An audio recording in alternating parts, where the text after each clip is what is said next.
Morning people, welcome back to F Politics. Look, I'm coming at Jess Phillips in this video, so if you're one of those people who simply does not tolerate hearing about the flaws in people who they otherwise really like, then you're going to want to scroll away. Your life will be easier, my life will be easier. However, if you do value integrity in your politics, then here's how Jess Phillips responded to Keir Starmer firing 4 Labour MPs for standing against Labour as it was cutting financial support for people with disabilities. Rebellions have been described by a source in the Times today as being guilty of persistent knobheadery. Don't take this the wrong way, but that sounds like something you would say.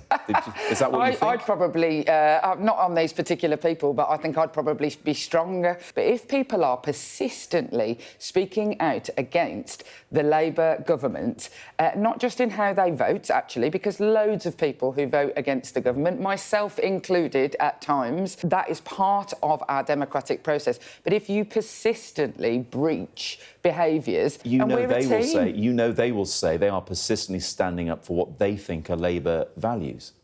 Well, of course they will say that. And they're all on the left wing of the party. Is this some sort of eradication? But we were move by the Prime elected Minister? as a team under a banner and under a manifesto, and we have to seek to work together. And if you are acting in a manner that is to undermine the ability of the government to deliver those things, I don't know what you expect. So here's why what Jess Phillips just said is hypocritical on a level that should make you barf up your frosties. Because the core premise of what she's saying is, yes, Labour MPs can stick their necks out a bit, maybe vote in different ways, but ultimately, at the end of the day, we were elected as Labour MPs, as part of a team, and therefore we have to follow the general direction of that team. So ultimately, she is making the argument that Labour MPs have to prioritise the fact that they are Labour MPs more than the fact that they are individual politicians. But when I spoke to Jess Phillips on a different topic, namely this one, she made the exact opposite argument. Because I don't want to be a Labour MP, I want to be the Labour MP for Birmingham Yardley. Because I was arguing for a voting system where all votes count equally, whereas right now,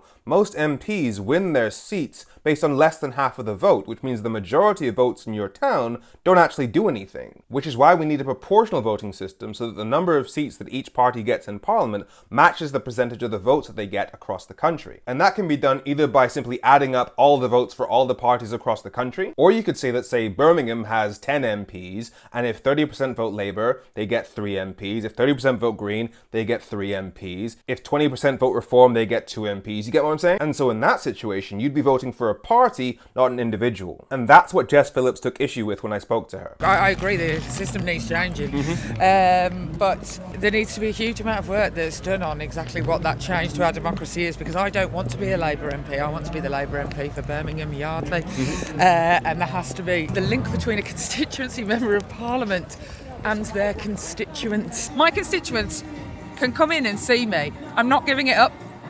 I don't want to do the job without that. Even if it means the majority of people's votes don't count. So there she's explicitly saying she doesn't want to be a Labour MP, she wants to be an individual MP representing her constituency with her own values. But today she was arguing that the most important thing is that Labour MPs are elected as a team and therefore they have to follow the rules of that team. So which is it, Jess? Are MPs elected as individuals and therefore able to represent the constituents and follow their own values? Or do people vote for a party and therefore the MPs of that party have to follow the rules of those parties? Which is it, Jess? Because it seems like you're defending a system that allowed you to gain total control over your constituency in Birmingham based on just 31% of the vote, and allowed your party to gain majority control in Parliament based on just 34% of the vote, and you're defending that system by saying, well, we're elected as individuals and I was more popular than the other candidates in Yardley, therefore I deserve to be in charge. And yet when other individuals in your party speak out against Labour leadership for cutting financial support for the most vulnerable people in the country, you say, no, but you were elected as Labour MPs, you have to toe the line. And you have the nerve to say, that is part of our democratic process. Because if we did have a proportional voting system, then your argument would make sense,